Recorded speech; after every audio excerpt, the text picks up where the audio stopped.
Assalamualaikum warahmatullahi wabarakatuh. Perkenalkan, nama saya Nanda Pratiwi, NIM 221010501978, kelas 06 SMJP 008, ruang 617.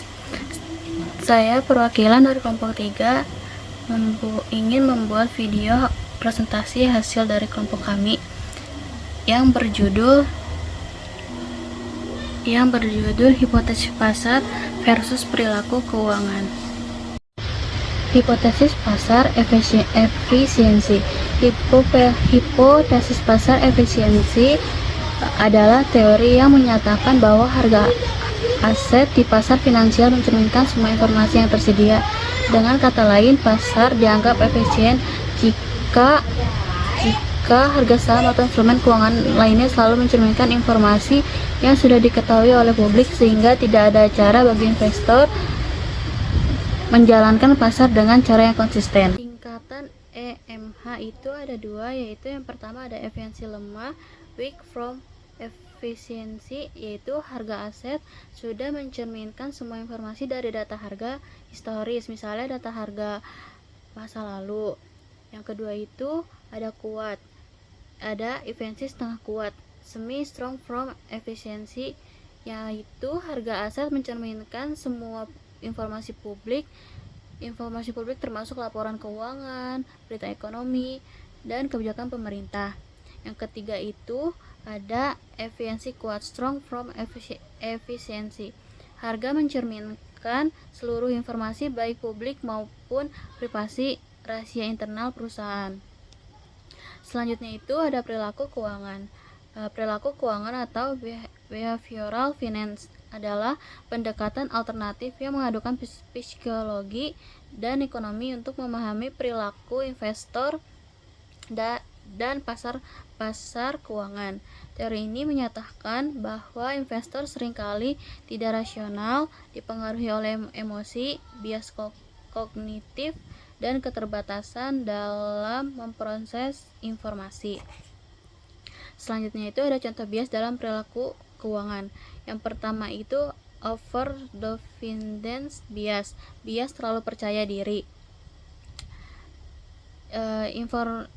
Investor terlalu yakin dengan kemampuan analisis dan prediksi mereka, bahkan ketika data tidak mendukung keyakinan tersebut.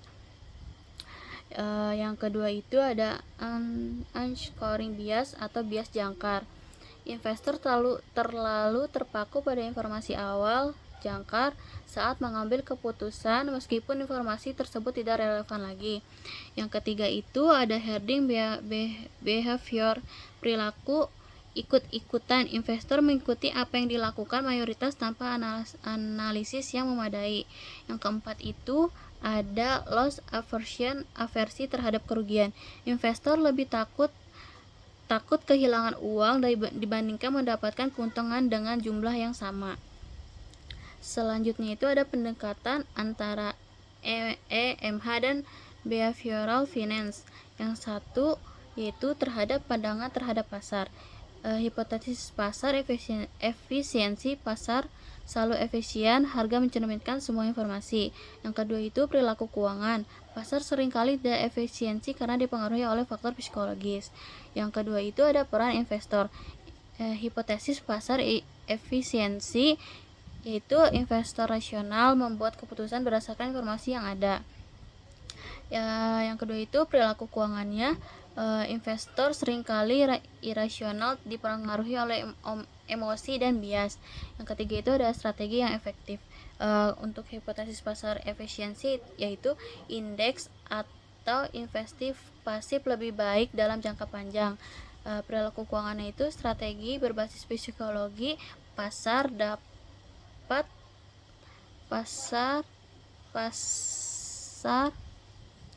investasi pasar lebih dalam jangka panjang. Perilaku keuangan itu strategi berbasis psikologi pasar dapat memberikan keuntungan. Yang keempat itu ada implikasi investasi, yaitu hipotesis pasar efisiensi tidak mungkin mengalahkan pasar secara konsisten. Investasi pasif lebih baik. Untuk perilaku keuangannya itu bisa mengalahkan pasar dengan memahami bias dan anomali pasar. Selanjutnya itu ada perbandingan dan perbedaan. Untuk aspek rasional investor, ada kalau hipotesis pasar efisien itu rasional, kalau perilaku keuangannya tidak selalu rasional. Yang kedua, aspek harga saham. Hipotesis pasar efisien mencerminkan semua informasi untuk perilaku keuangannya bisa menyimpang dari nilai wajar. Untuk aspek peluang arbitrage, hipotesis pasar efisien yaitu sangat kecil, perilaku keuangannya bisa dimanfaatkan karena kesalahan pasar. Yang terakhir, aspek reaksi terhadap informasi. Hipotesis pasar efisiennya itu cepat dan akurat. Untuk perilaku keuangannya kadang lambat atau berlebihan, overreaction. Selanjutnya saya akan membacakan studi kasusnya, yaitu yang berjudul .com Bubble 19 pada tahun 1999 sampai 2000. Pada akhir 1990-an terjadi ledakan minat pada perusahaan teknologi berbasis internet, yaitu .com. Banyak perusahaan baru melantai di bursa IPO meskipun belum memiliki keuntungan atau model bisnis yang jelas. Menurut EMH, harga saham mencerminkan semua informasi yang tersedia. Namun dalam kasus ini harga saham banyak perusahaan teknologi secara tidak wajar. Padahal fundamentalnya lemah. Ini menunjukkan bahwa pasar tidak selalu efisien karena harga saham tidak mencerminkan nilai wajar berdasarkan informasi publik.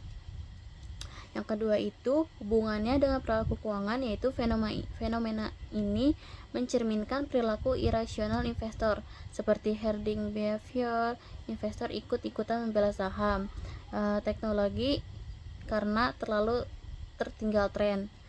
Terus yang kedua itu ada overconfidence, yaitu keyakinan berlebihan bahwa semua perusahaan internet akan sukses besar.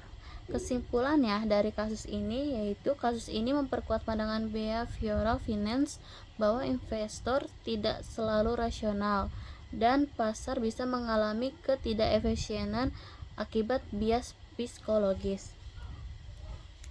Kesimpulannya dari materi kelompok saya ini yaitu efisiensi pasar menurut Bradley dan Mears berarti transaksi sekuritas di harga pasar memiliki NVF 0. Efisiensi pasar dapat ditinjau dari ketersediaan informasi, efisien informasi, dan kecanggihan pengambilan keputusan. Efisiensi keputusan. Efisiensi informasi terbagi menjadi 3, yaitu ada lemah, setengah kuat, dan kuat.